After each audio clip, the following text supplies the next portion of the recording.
The Chicago Bulls find themselves up by 1 point after a big first half from Kobe White. The Chicago Bulls are playing solidly on both sides of the ball. We're going to talk about it all and more right after this.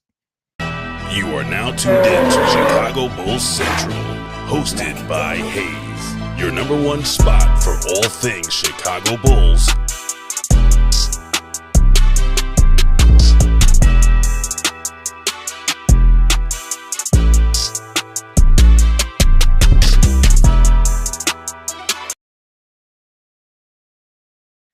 What's going on, Bulls fans? Welcome to another episode of Chicago Bulls Central Halftime Hangout. Chicago Bulls find themselves up 67-66 against the Indiana Pacers. They're in Indiana on this one. Kobe White with 20 points in the first half of this game. He's 8 of 10 from the field, 4 of 6 from three-point range. He's also shipping in 3 rebounds, 1 assist in this game, only 1 turnover. And the Bulls are very well taking care of the ball today for the most part against this Pacers team. And Kobe is a large part of course, while the team's up, but overall the team's playing really active. Zach Collins having himself another solid game here in a Chicago Bulls uniform. He has 11 points here in the first half. Josh Giddey came on a little bit more towards the end of that. Right now, 4 of 5 from free throw line. He's 3 of 5 overall from the field for 10 points there, 4 rebounds, 2 assists from Josh Giddey. The Bulls are spreading the ball out, 14 assists on 27 made baskets on this game so far. Really love to see that overall from this team, man. So, look, Bulls are playing okay, and they're really playing solidly in this game against a Pacers team. Like I said at the opening, is playing a lot better here over the second half of the season than where they started off their season. And it's not like the Pacers are missing a bunch of their players. You know, we'll see what happens in the second half. That's sometimes where the Bulls get blown up at. Theirs in the second half of the game where teams make adjustments. The Bulls don't necessarily are able to match those adjustments. But for right now, they're going blow for blow with the 5th team in the Eastern Conference. The Pacers sit at 33-25 on the season. So you love to see that. Everything's kind of being spread out on the bench. Jalen Smith's leading the team in points off the bench with 5 points in only 9 minutes. You got Julian Phillips. He's played 10 minutes. Trey Jones has played 10 minutes. Even though THT and Javon Carter were off the bench first, THT with 9 minutes, Javon Carter only with 5 minutes in this game.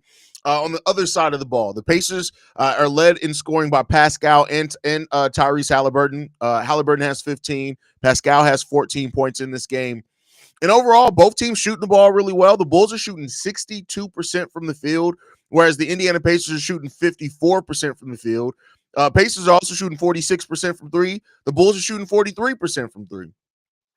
So, those are things to look out for to see how those continue in this game as well. Bench points, 18 for the Pacers, 15 for the Bulls. Bulls are winning the points in the paint battle right now, 32 points are coming out. So almost half the Bulls' points are coming in the paint because the Bulls are attacking, right? This is something we talked about a little bit earlier in the season as well. Like, the Bulls don't always attack the paint in transition. They're attacking the paint today. 11 fast break points, 20 points in the paints overall in this game. The Bulls are also winning the second chance points battle 8-2 as well. So those are all things going in favor of the Bulls right now. So you got a dunk from Javon Carter. You got a block shot on Tyrese Halliburton from Manas Busilis. Both highlights are on the shorts, by the way, if y'all want to go check those out. But, hey, the Bulls are playing really tough right now. And I just, the biggest thing is they have to keep this up in the second half of this game. Double D says, oh, that's first of all, that's crazy. Manas getting cooked, but isn't backing down. Love the heart. And that's the growth, right? And let's not say he's just getting cooked, right?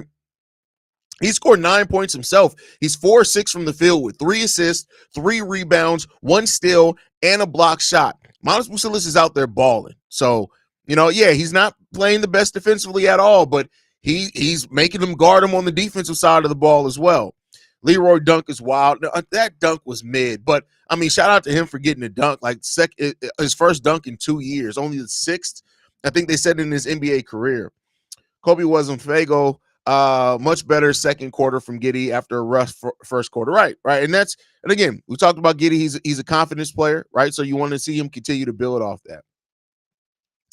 Watching these games, there's more talent in the current NBA, but boy, is the skill lacking. Anyways, good. That is a great way to word that, right? More talent, but less skill. I love how you worded that, right?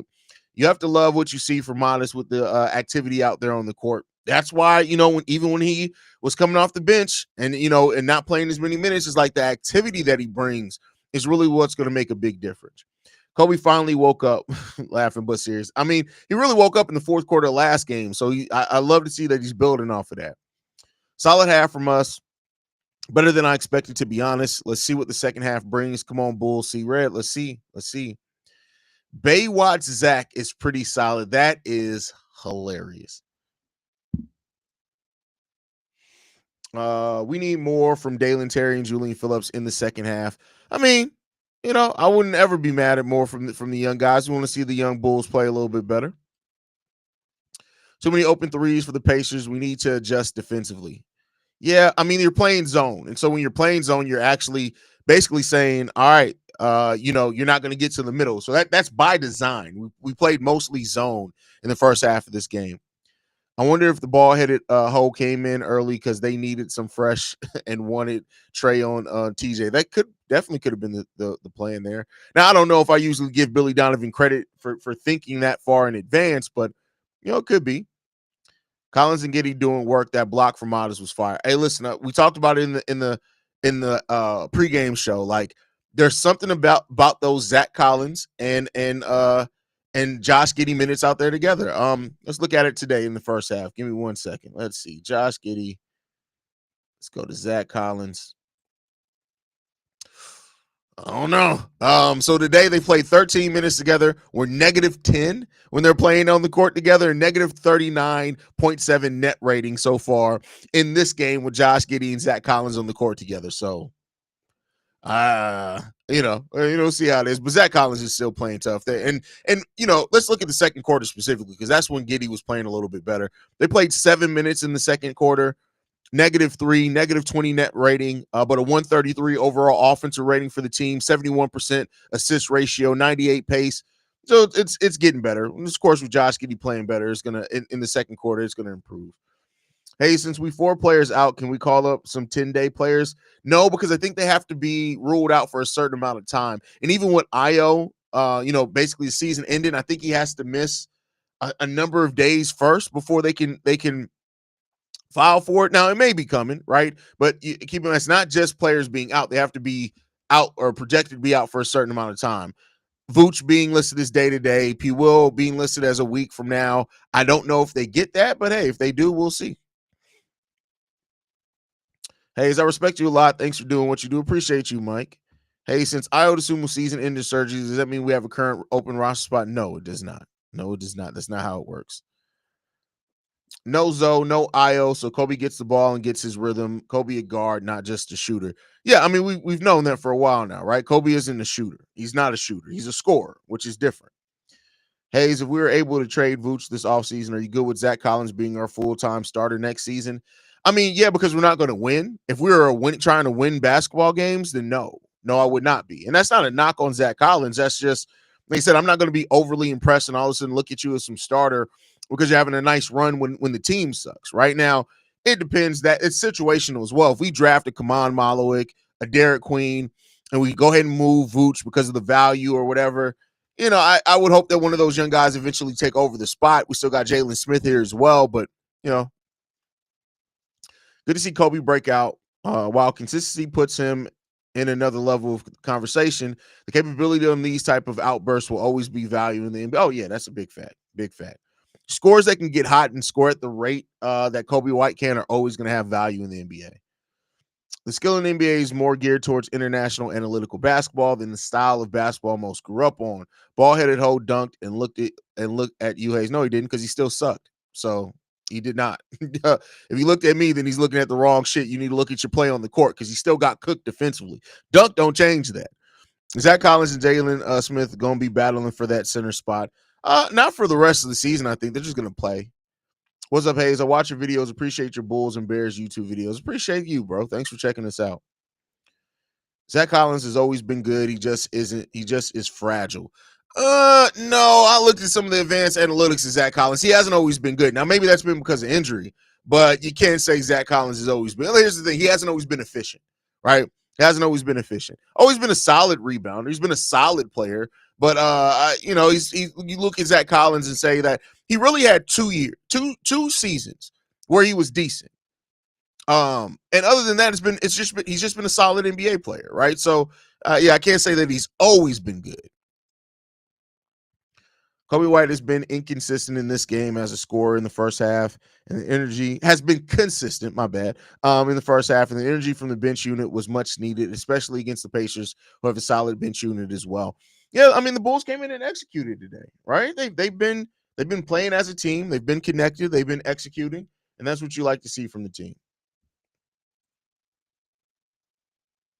So, but overall, like I said, solid first half from the Chicago Bulls. We just got to keep it up. We got to see what we can do in the second half of this game. The Pacers are going to make adjustments offensively because that is what they do. They do adjust offensively, and it's going to be, interesting to see what Billy Donovan does based off those adjustments because he hasn't always been the best at once a coach makes some halftime adjustments. Billy Donovan isn't always the best at dealing with that. So see what that brings for this Bulls team. But, Kobe White, I doubt he's going to have as hot of a second half as he did in the first half of the game. And that's perfectly fine. Josh Giddey started to wake up in that second quarter. So let's see what Giddey brings. You see if Zach Collins keeps it up. Does Modest step up a little bit more, right? We'll see what the story of the second half ends up turning into for sure. Kobe's greatest problem is being consistent. The Bulls shouldn't trade Kobe or Lonzo, and they can be great with Giddey going forward. Great. Can't say, I mean, and that's not a knock on Giddey. I'm just saying the team overall being a great team is far away from where the Bulls are right now. Haize, can't we send help to Modest? Or are we just not good enough to do that and not leave someone wide open? Well, when you're playing the zone, you like, and that's what the Bulls are doing. You want, like, if you send help, it breaks the zone. And then because of the way that the zone defense works, you're probably going to give a wide open 3 up. So, we'll see what Billy Donovan does there. They're 12 of 26 right now, and shooting that at a 46% clip. So we'll see if Billy Donovan adjusted their 3-point shooting barrage, because the Pacers are going to make adjustments in the first coming out of the halftime. They're going to make adjustments, and we'll see what happens there. Brett says encouraging start from our team. Yeah, very encouraging start in the first half of this game. I love it's a large part of it goes with energy. This team's just playing with energy now. They're just actually playing like a connected team, and that's always the good part to see. So hopefully we keep that up. But, hey, 62% shooting from the Bulls in the first half of this game. With the Pacers shooting the threes the way that they are, they needed to shoot that efficiency. So if the Bulls can't keep up that shooting, the game could get very interesting here in the second half of this game. So the Bulls are going to have to either step it up defensively or hope that their hot shooting night continues. Because if it doesn't, you get a little bit ugly there. So, and Kobe also hurt his thumb. So we'll see how that affects him in the second half of this game as well. But we'll be back, y'all. Post-game show. Love you guys. Go Bulls. See Red, y'all. Make sure y'all stay in tune here. See y'all after the game. Peace. This has been a presentation of the Break Media.